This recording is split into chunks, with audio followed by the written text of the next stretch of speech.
Muito bem. Na aula de agora, vamos falar sobre o que está sendo passado nesse texto que se relaciona a estados teocráticos. Primeiro, vamos recordar algumas coisas fundamentais. A denominação da palavra Estado, a sua origem e o seu significado. Primeiro, Estado é uma palavra de origem latina, vem da expressão status, da Roma Antiga, que significa estar firme, significando situação permanente de convivência e ligada à sociedade política. O Estado é uma sociedade que se constitui essencialmente de um grupo de indivíduos unidos e organizados permanentemente para realizar um objetivo comum. Essa sociedade política é determinada por normas de direito positivo. Vamos falar por normas de direito. É hierarquizada na forma de governantes e governados e tem como finalidade o bem público. Veja toda essa relação de Estado. Hierarquizada entre governantes e Estado, a fundação principal é o bem público, alcançar o bem-estar de uma sociedade que por si só compreendeu a necessidade dessa união e desse conceito de uma organização social baseada na hierarquia entre dominantes e dominados. Na expressão mais moderna, governantes e governados, aqueles que administram e aqueles que são administrados. O Estado, ele emerge, ele surge, aparece, na tentativa de superar o instinto natural do homem, a relação de natureza, e implantar definitivamente a sociedade política. O Estado é uma criação artificial do homem, que tende a compreender que na sua forma natural, na sua essência, necessita de alguém que coordene, que manipule, que determine os trâmites que a sociedade deve seguir. As leis, as normas.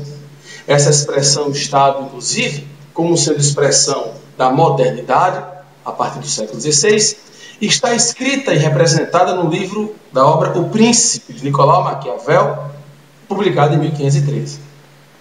O homem, desde seu nascimento, encontra-se submetido à tutela do Estado. Mesmo contra sua própria vontade, o homem é obrigado a seguir os ditames do Estado, razão pela qual, da tutela de Estado, o homem não se emancipa jamais. Ou seja, nós somos eternamente submetidos à ordem, àquilo que o Estado determina. E quando nós falamos em Estado teocrático, a que tipo de Estado estamos nos referindo? Ao Estado no qual a principal relação entre poder e política se funde com a relação da religião. Então, nos Estados teocráticos, como o próprio nome diz, Theos, expressão referente a Deus, o principal líder, o governante, aquele que administra, ele tem como finalidade representar ou ser a própria encarnação viva de Deus na Terra. Quando falamos em estados teocráticos da Antiguidade Oriental, nós nos referimos a estados como a civilização egípcia, a civilização mesopotâmica, nas representações dos estados amorritas, acádios, caldeus.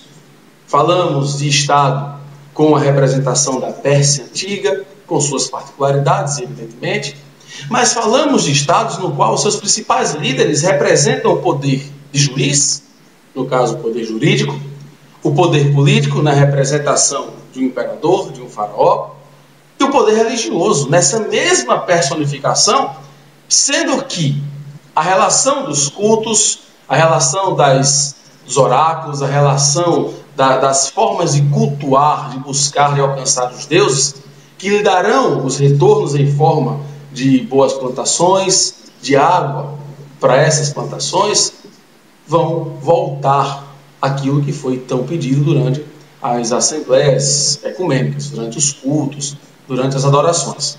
Então, falamos de estados teocráticos, aqueles estados no qual sua representação está associada aos deuses, à religião. No caso do Egito e da Mesopotâmia, que são dois estados que tiveram uma formação social, econômica, política muito parecida, no Egito você sabe que existe a formação a partir dos trabalhos que foram organizados em torno do rio Nilo.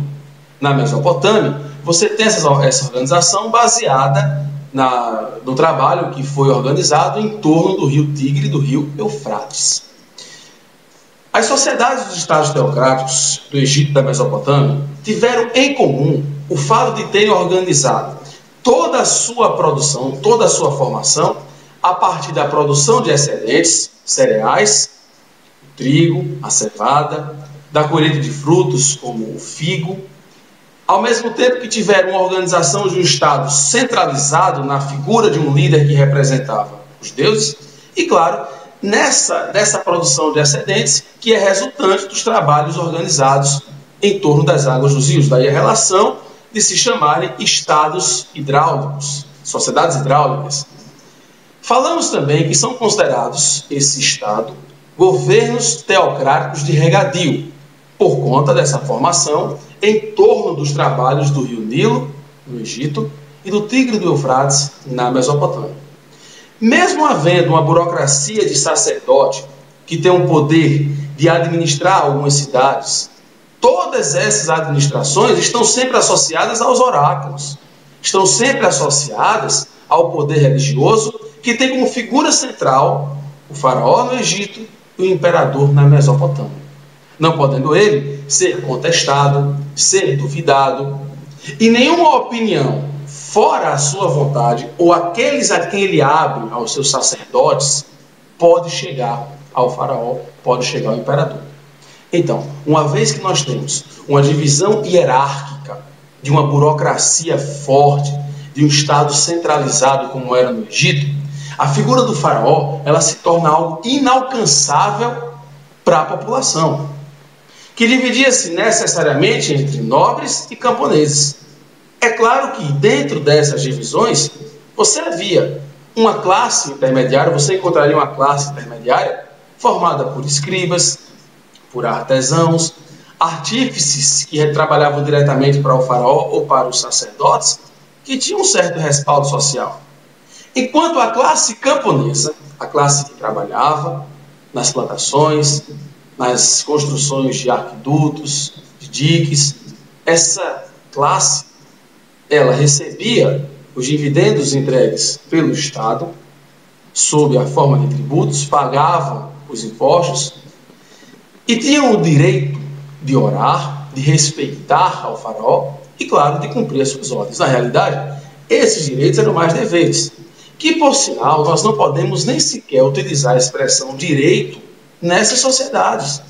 Porque o direito ele surge no momento em que aquele indivíduo ele passa a utilizar das regalias, ele passa a utilizar daquilo que o Estado lhe entrega sob a forma de responsabilidade fiscal no momento em que o Estado ele apresenta o retorno dos impostos que foram pagos. Num Estado de direito, a população ela pode contestar, ela passa a ter direitos necessariamente de exigir o retorno daquilo que elas investem, do trabalho, dos impostos que são pagos. Nos estados teocráticos, como não havia esse critério de contestar, de perguntar, de duvidar, de realizar um movimento contrário à ordem do faraó, então nós não podemos falar que havia direito. Haviam sim leis, até então não eram leis escritas, mas haviam leis que eram determinadas pelo faraó, determinadas por sua elite, por sua nobreza sacerdotal, que congregava em torno do faraó com o intuito de permanecer na sua condição de status quo, ou seja, na sua condição de nobre, e como nobre não se rebaixar a uma outra categoria, principalmente a categoria dos servos. Talvez você até se pergunte assim, e os escravos? Aonde nós iremos encontrar a condição do escravo no Antigo Egito? Veja bem, a princípio, o trabalho fundamental do Egito era o trabalho do camponês, o trabalho do servo. O servo não é escravo. O servo, ele é um indivíduo que trabalha para o Estado, que é a representação das divindades a qual ele crê. O servo, ele não pode ser comprado, o servo não pode ser vendido, o servo não é um objeto. O servo é um indivíduo que deve ser protegido pelo faraó. Por isso que quando nós utilizamos a expressão estados modernos, nós nos referimos à condição do contrato social estabelecido entre governantes e governados. É claro que essa ideia de contrato social não existia sob essa ótica no Antigo Egito, Mas como a função do Estado, naturalmente, era proteger o seu súdito, proteger os servos e todos os seus habitantes, então essa condição de governantes e governados existia. Por isso nós podemos utilizar a expressão Estado quando nos referimos às civilizações da Antiguidade Oriental. Daí o nome Estados teocráticos. Então, toda essa conjuntura mostra para você que no Egito prevalecia o trabalho camponês do servo. Mas houve escravidão no Antigo Egito? Houve, evidentemente, principalmente na fase que corresponde ao Novo Império, quando o expansionismo militar do Egito alcança outras fronteiras e como espólios de guerra, como dividendos de resultados não apenas de territórios, mas de riquezas adquiridas, o escravo ele passa a ser utilizado. Porém, na construção de obras públicas, na construção de trabalhos mais pesados, como erguer prédios, pavimentação de ruas, o trabalho tipicamente das terras, da lavoura, das plantações, era do servo. Porque trabalhar com o Nilo era estar diretamente em contato com a representação da divindade que ele era, Deus.